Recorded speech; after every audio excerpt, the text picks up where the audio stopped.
there was a violation of his probation, and he was always going to have to go to jail for 30 days, somewhere in the next 5 years. That was part of the initial agreement.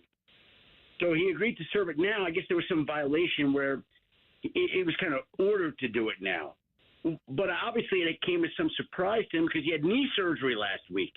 Now, you don't have the knee surgery last week if you know you're going to jail the next week. So he's going to be in jail for 30 days at the time he should be rehabbing. That's not a great situation.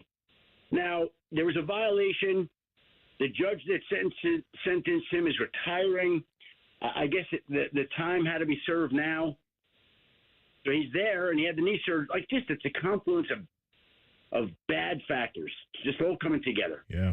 Okay, so now because of this stuff, and maybe on Kansas City side, maybe there's a little uncertainty, lack of trust with him. Do you think that Kansas City is in-house thinking about calling over to Philadelphia and trying to acquire A.J. Brown? No, I don't think that. I would not expect that to be the case. But, I think that they have some receivers, some young receivers, and I think Philly's going to wind up moving off A.J. Brown. I still think New England Patriots are the likely destination. I don't think anything changes that despite any conversations. I mean, the Chiefs certainly can check in, but it's a lot of money, too. It's a lot of money. And it's going to be a lot of compensation. I just don't think the Chiefs will be willing to do that. That's my sense of things. Listen, it would cost a lot of money, obviously.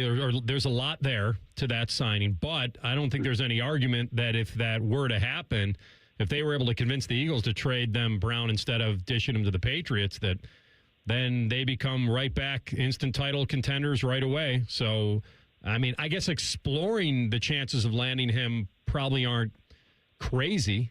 Doesn't mean they have to do it, but would you anticipate that they may explore it? I don't think it matters whether they explore it. I think the die is cast here. I do think he's going to. So when it comes to Pat Mahomes and where he is right now with his rehab, Shefty, hit us maybe with a percentage chance of him being the guy week one. How close are we? Or not very close right now, I have to assume, but how is that going for him? Are they feeling like he's going to be ready to go week one, or is that going to take a little bit more time? How about could it be both of those, where I think he's going to be out there week one because he's Pat Mahomes and because he's unbelievable like that, and he's a quick healer, but I also don't know that he's going to be Pat Mahomes right away, and it's going to take a little while to work back into form. He tore his ACL and his LCL, both, just over 5 months ago. The season opener is just under 4 months away. And I just think that that's a significant knee injury. One of his superpowers is he can run around, elude tacklers, make things happen. I just don't know that he's going to be able to do that at full strength for a little while, if ever, right? Like, we don't know how he's going to be compromised. We're used to seeing a superhuman quarterback, and he's still as good as anybody in the game. But I don't think that injury should be underestimated. I think it's pretty significant. And like I said, I think he'll be back. I think he'll play in the opener.